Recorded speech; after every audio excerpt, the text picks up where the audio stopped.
एक दिन सृष्टि की सहेली कहती है, तू दिखने में कितनी अजीब सी है, लेकिन मैं जानती हूँ हम सब में सबसे अच्छी शादी तो तेरी ही होगी। तेरे पापा अमीर जो हैं। और बता नहीं सकते यार, दहेज तो हर कोई देता है, ये क्या ज्यादा ले जाएगी अपने पति के लिए? अरे बड़े शहर में कोठी है इसके पापा की। अरे पापा की है ना, कौन सी इसकी है? इसकी होती तब तो कोई भी लड़का इससे शादी कर लेता। अरे पापा की मतलब पापा की है तो मेरी ही है ना? किसने कहा?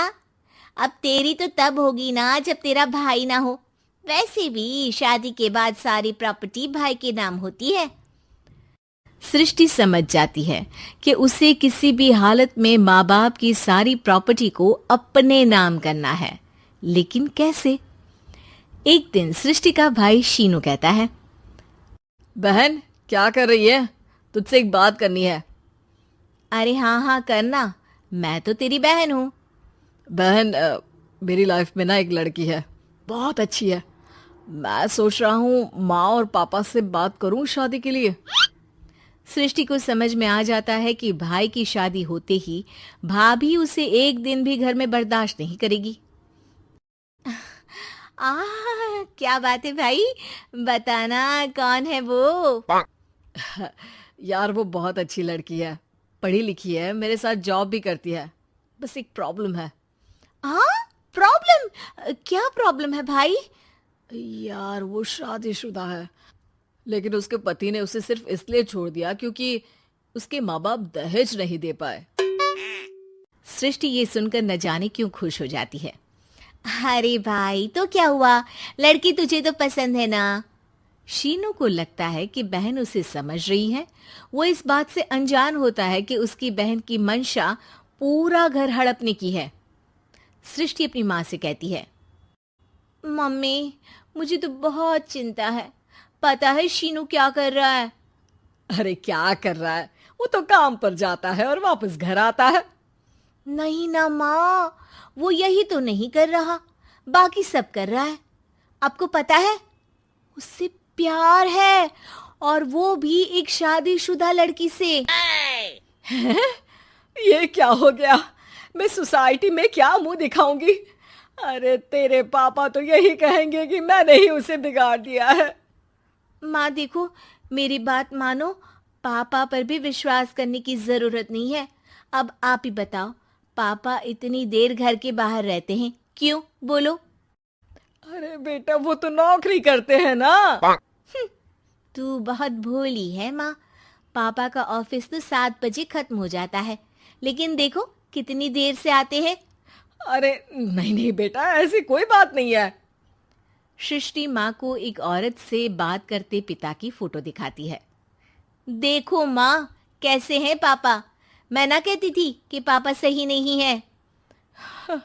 मैं तेरे पापा से बात करूंगी, दे फोटो मुझे। ओ माँ, वो तो डिलीट हो गई। लेकिन चल, तूने तो देख लिया ना। पापा से बाद में बात कर लेना, और हाँ, मेरा नाम बिल्कुल मत लेना। हाँ माँ। अब क्या था, सृष्टि के माँ और पिता के बीच झगड़ा होना शुरू हो जाता है। सृष्टि के मन में क्या चल रहा था कोई नहीं जानता था। एक दिन, माँ सृष्टि के लिए एक लड़का देखा है, वो लोग शाम को उसे देखने आने वाले हैं। और हाँ माँ, एक खुशखबरी, मैं और पापा मिलकर एक नया बिजनेस ट्राई कर रहे हैं। शाम को लड़का आता है, सांवले रंग का। सृष्टि को तो बिल्कुल भी पसंद नहीं आता। लड़की की माँ कहती है, लड़की का चेहरा तो कोई खास नहीं, लेकिन अगर मेरे बेटे को आप लोग सेटल कर दें तो मैं उसकी शादी आपकी बेटी से करवा दूं। सृष्टि को लड़का बिल्कुल पसंद नहीं था। उसे भाई पर गुस्सा आ जाता है। लड़के वालों के जाने के बाद कहती है, माँ देखा शीनू मेरे लिए कैसा लड़का लेकर आया, न दिखाने लायक न सुनने लायक, सेटल भी नहीं, वो भी हम करे। अरे माँ मैं जानती हूँ ये मेरी शादी किसी भी घर में क्यों करवाना चाहता है। अरे कैसी बात कर रही है बहन? तूने तो देखा ना, लड़के को मैंने ही मना कर दिया तुझसे शादी के लिए। जिसने लड़का बताया था उसने उसकी बहुत तारीफ की थी। बात आई गई हो जाती है, लेकिन सृष्टि का मन शांत नहीं होता। क्या करूं, कुछ समझ में नहीं आ रहा। मेरी शादी हो गई तो ये लोग पूरी प्रॉपर्टी शीनू के नाम कर देंगे, मेरे हाथ तो कुछ लगेगा ही नहीं। तभी सृष्टि को आइडिया आता है। वो किसी वकील को फोन करती है। जी देखिए, अगर आपके मम्मी पापा का तलाक हो जाता है तो आपके पिता की आधी प्रॉपर्टी आपकी माँ के नाम हो जाएगी, फिर उसे वो किसी को भी दे सकती है। सृष्टि अब माँ को बेटे के खिलाफ भरती है। माँ, शीनू पर नजर रखा करो, वो जिस लड़की के प्यार में है ना वो शादीशुदा है। यहाँ आएगी, सारा पैसा, रुपया, जमीन, जायदाद सब हड़प लेगी। पापा का भी हाल तुमसे छुपा नहीं है। ऐसा ना हो कि मैं और आप एक दिन सड़क पर भीख मांगे। हे भगवान, मैं तो जीते जी मर जाऊंगी अगर ऐसा हो गया तो। ऐसा हो गया नहीं माँ, ऐसा ही होगा। अभी समय है, आगे का सोच लो। मैं तो कहती हूँ पापा से आधी प्रॉपर्टी लेकर अलग हो जाओ। पापा की आधी प्रॉपर्टी भी हम लोगों को अगर मिल जाती है ना तो अगले 7 जन्म सफल समझो। बेचारी माँ बेटी के कहने पर पति से तलाक लेकर अलग हो जाती है।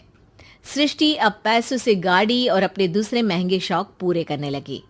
उसके दोस्त भी उसके पैसे इस्तेमाल करते। सृष्टि, कल तुम कहाँ थी? मैं सारा दिन घर पर अकेली थी। तो मैं क्या करूं? मैंने ठेका तो नहीं लिया है ना तुम्हें संभालने का। माँ को सृष्टि से ये उम्मीद नहीं थी। वो बैठकर रोने लगती है। वहीं उसका पति यानी कि सृष्टि के पिता आ जाते हैं। मैं जानता था कि तुम्हारा यही हाल होगा, तो आपने मुझे रोका क्यों नहीं? मैं रोकता तो तुम रुकती क्या?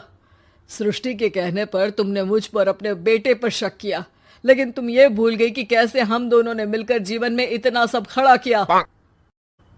माँ पति के गले लग जाती है।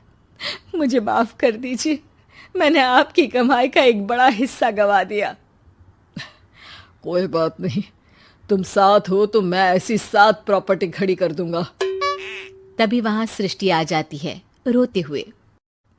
माँ, मयंक ने मुझे छोड़ दिया। वो बोल रहा था जब तक मेरे पास पैसे थे तब तक ही वो मेरे साथ था। पापा, माँ, मुझे माफ कर